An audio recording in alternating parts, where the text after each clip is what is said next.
یعنی ابھی امام خمینی کو حاکم اسلامی نہیں بنے، ابھی ایک عام مجتہد ان کو حساب کیا جاتا تھا قم میں، لیکن انہوں نے اعلان کر دیا کہ آیت اللہ العظمیٰ بروجردی کے بعد اب یہ مرجع تقلید ہیں، یعنی یہ سرپرست حوض ہے. ہلچل مچ گئی. یہ بڑی، اب یہاں پہ آپ دیکھیں کہ یہ ایک رویہ ہے، جس طرح خود آیت اللہ بروجردی حافظہ اللہ کو، جو بہت قابل شخصیت، بہت بڑی شخصیت ہے آیت اللہ بروجردی، ان کو حوض علمیہ قم میں لانے والی شخصیات میں سے ایک امام خمینی ہے. امام خمینی نے ان کو بروجرد سے یہاں پہ لے کے آئے. یہ ایک طریقہ ہوتا ہے، یعنی اپنے آپ کو سامنے نہیں لائے. آیت اللہ شہید باقر صدر نے اپنے آپ کو سامنے نہیں لے کے آئے. یہ بھی مراجع کا ایک رویہ ہے جو میں نے آپ کی خدمت میں عرض کیا تھا نا، اپنے آپ کو پیش نہ کرنا بلکہ دوسروں نے ان کو آگے لے کے آنا ہے. جس طرح رہبر معظم کو جب اعلان کیا گیا کہ خبرگان کی طرف سے آ جائیں آپ اب امام خمینی کی جگہ ولی فقیہ ہیں، آ جائیں، تو آپ وہ ویڈیو دیکھیں، رہبر معظم سید علی خامنہی اٹھ ہی نہیں رہے تھے. انہوں نے کہا نہیں، میں نہیں بنوں گا، کسی اور کو بنائیں. بالآخر یہ چیز بڑی اہم ہے. ٹھیک، آپ دیکھیں رہبر معظم حافظ اللہ کی توضیح المسائل بڑی لیٹ آئی ہے، ابھی بھی کمپلیٹ توضیح المسائل اس طرح نہیں، استفتاحات ہیں. ٹھیک، پوچھا گیا ان سے، انہوں نے کہا کہ میں بزرگ فقہا کے بیٹھے ہوئے ان کے احترام میں نہیں چاہتا میری توضیح المسائل باہر ہے. اور رہبر معظم نے اپنی ایک سپیچ میں یہ بات بھی کی کہ جو نئے علماء ہیں وہ ذرا دھیان رکھیں، نئے جو شخصیات اٹھ رہی ہیں، کہ بزرگان کا ایک احترام کرنا ہوتا ہے، یہ بہت اہم ہے، یعنی جلدی آپ اپنی مرجعیت کا اعلان نہ کریں. تو آپ دیکھیں کہ آیت اللہ بروجردی رحمۃ اللہ علیہ کو امام خمینی لے کے آئے، اور پھر دوسرے مراجع سارے بزرگان نے جو بیٹھے ہوئے تھے وہاں پہ حوض علم قم میں، انہوں نے ان کو اپنا زعیم یعنی ہیڈ بنایا حوضے کا. پھر بھی جب آیت اللہ بروجردی ابھی قم میں نہیں آئے تھے تو تہران میں اس سے پہلے وہ ایک دفعہ آئے ہوئے تھے، تو قم کے اندر سے ایک ٹیم گئی تھی جنہوں نے آیت اللہ العظمیٰ بروجردی کا ایک تیمارداری کرتے ہوئے ایک امتحان لیا تھا. جو انہوں نے کہا تھا، میٹنگ کی تھی، ہم چیک کریں گے، ٹھیک ہے ایک ان کی شہرت ہے، لیکن پھر بھی ہم کچھ ٹیسٹ لیں گے ان سے، کچھ سوالات اٹھائیں گے تاکہ پتہ چلے کہ یہ شخص کتنا گہرا ہے.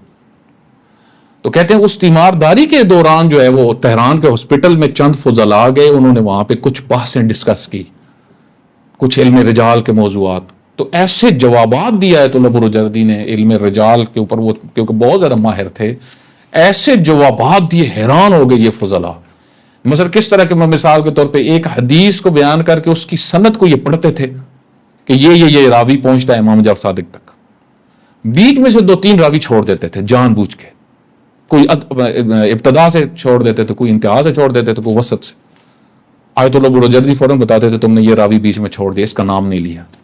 یعنی اس طرح حفظ تھے راوی آیت اللہ بروجردی رحمۃ اللہ علیہ کو. تو انہوں نے آ کے کہا کہ واقعی یہ شخص اہل علم ہے. تو آپ دیکھیں اب امام خمینی رحمۃ اللہ علیہ اور دوسری شخصیات آ رہی. اچھا آپ کو یہاں پہ ایک لطیفہ سنا دیتا ہوں. آیت اللہ بروجردی کے دور میں ہی، تقریباً اس دور سے قریب ہی ایک دفعہ ایسا ہوا کہ 3 مرجع تھے قم کے اندر، 3 مرجع تھے اور ہر مرجع کا الگ الگ شہریہ ملتا تھا.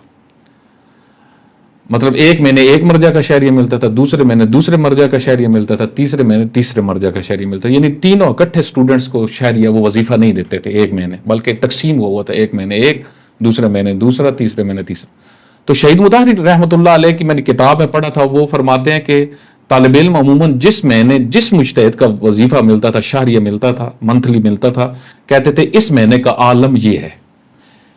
یعنی مذاق ایک، یعنی یہ ایک مزاح ایک، کیونکہ طالب علم عموماً جو ہے ان کے اندر جو بعض چیزیں ہوتی ہیں وہ ایک نظر آتی ہیں، ہم عموماً دیکھتے ہیں کہ کسی مجتہد کے مسلک کی طرف سے زیادہ پیسے مل رہے ہو تو اس سے زیادہ خوش ہوتے ہیں.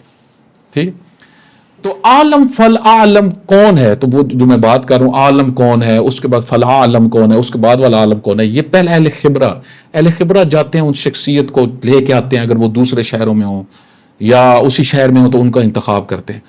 اب ادھر کچھ علماء کے اعتراضات ہیں، وہ کہتے ہیں کہ یہ طریقہ ٹھیک نہیں ہے کہ اہل خبرہ جو ہیں وہ کسی کا انتخاب کرے. وہ اعتراض میں انشاءاللہ الگ آپ کی خدمت میں ایک سیشن میں عرض کروں گا کہ وہ اعتراضات کیا ہیں، لیکن یہ طریقہ صحیح ہے.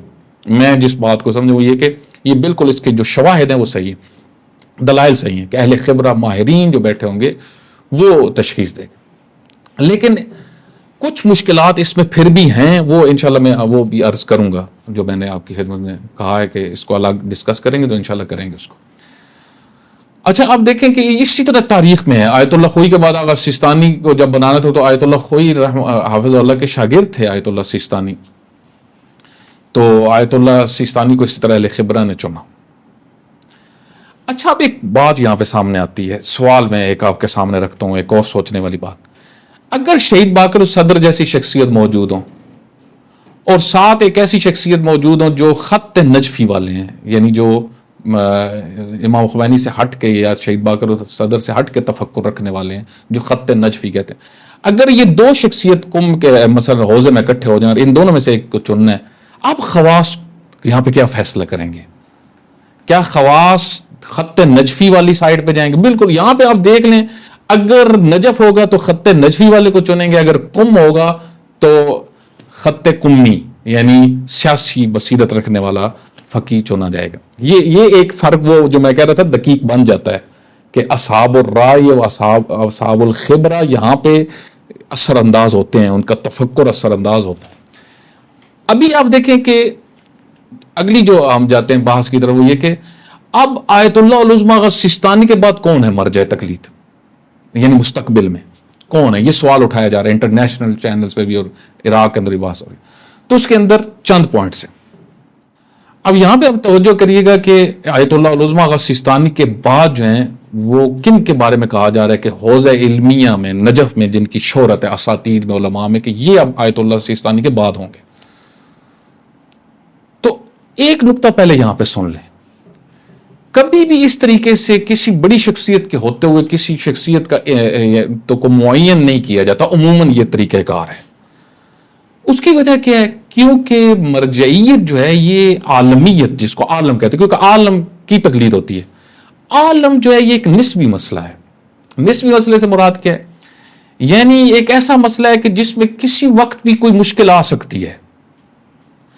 مثلا کسی کو خدا نہ خواستہ بیماری لگ جائے، کوئی بیماری لگ جائے، نسیان بھولنا شروع ہو جائے، تو وہ مستقبل میں تو عالم نہیں ہوگا، مرجع تقلید نہیں ہوگا۔ مثلا خدا نہ خواستہ کوئی اور بیماری ایسی لگ گئی جس سے ہوش حواس جاتے رہے۔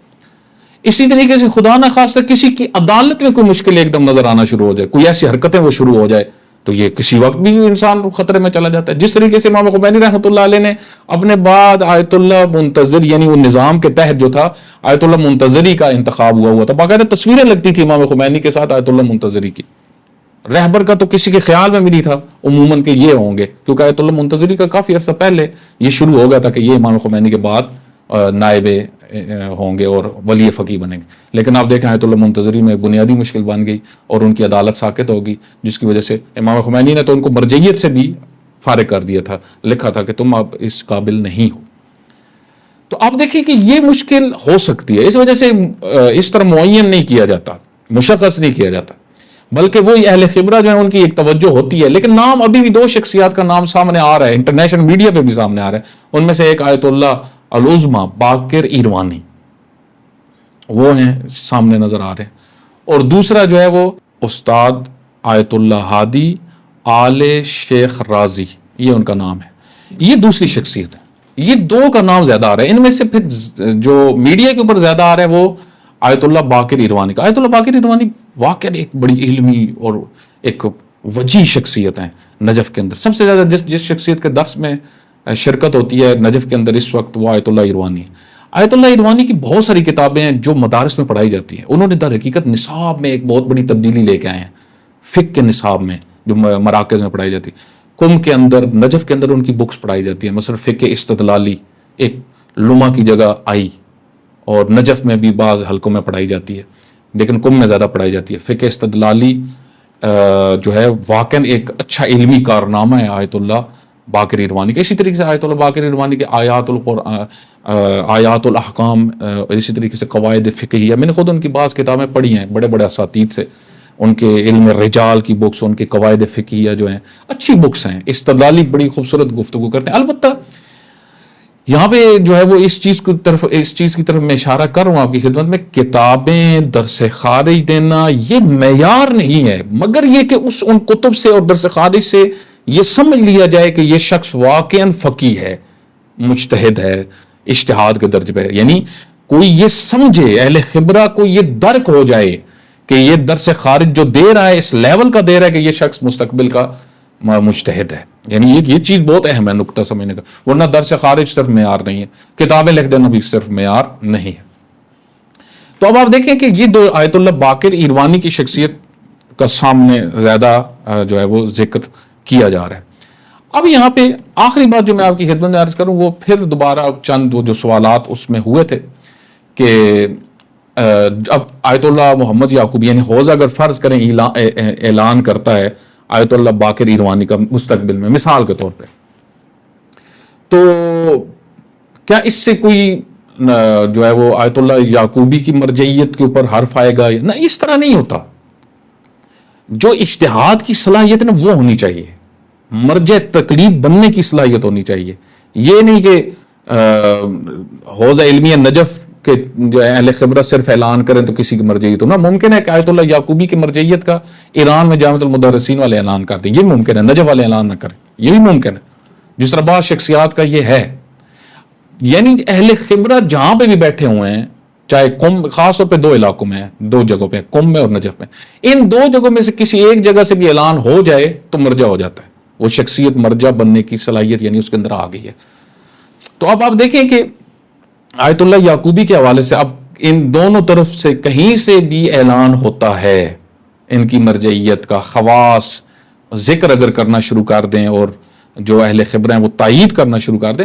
بعض اوقات شروع میں بعض شخصیات کے حوالے سے حساسیت ہوتی ہے، پھر آہستہ آہستہ وہ ختم ہوتی ہے جب اس کا علمی وجہ ثابت ہونا شروع ہو جاتا ہے. یہ بھی ایک چیز بڑی اہم ہے کہ بعض شخصیات کا وجہ آہستہ آہستہ ثابت ہوتا ہے، ایک دفعہ میں نہیں ہوتا. ایک دفعہ بعض شخصیت جب ابھر کے آتی ہے تو ان کی مخالفت بھی شروع ہو جاتی ہے. یہ بھی مسئلہ دیکھنے میں آیا ہے. تو باقر ایروانی جو ہیں ان کا ایک نام حوضے کی طرف سے آ رہا ہے، اور یہ عموماً ان کی جو شخصیت ہے وہی خط نجفی ہیں، اور آیت اللہ العظمیٰ غسیستانی کا دفتر بھی ان کو خاصی اہمیت دیتا ہے. وہ میں مختلف قرائن دیکھیں اس سے بھی ثابت ہوتا ہے. اور جو ہے وہ جو اہل خبرہ ہیں نجف کے، وہ بھی آیت اللہ باقر ایروانی کو بہت زیادہ اہمیت دیتے ہیں. اور ایک آخری چیز میں آپ کی خدمت میں یہاں پہ عرض کروں، وہ یہ کہ ایک اور جو چیز دیکھی جا رہی ہے وہ یہ کہ مستقبل میں آیت اللہ العظمیٰ غسیستانی کی وفات کو اللہ سبحانہ وتعالیٰ ان کو طولانی عمر دے، ان کے بعد بہت سارے خدشات ہیں اور خطرے ہیں، کیونکہ 20 کے قریب کہہ رہے ہیں کہ توضیح المسائل چھپنے کے لیے تیار ہیں. 20 کے قریب توضیح المسائل ان قریب آ رہی ہیں، تو یہ مشکل ایک ایجاد ہوگی.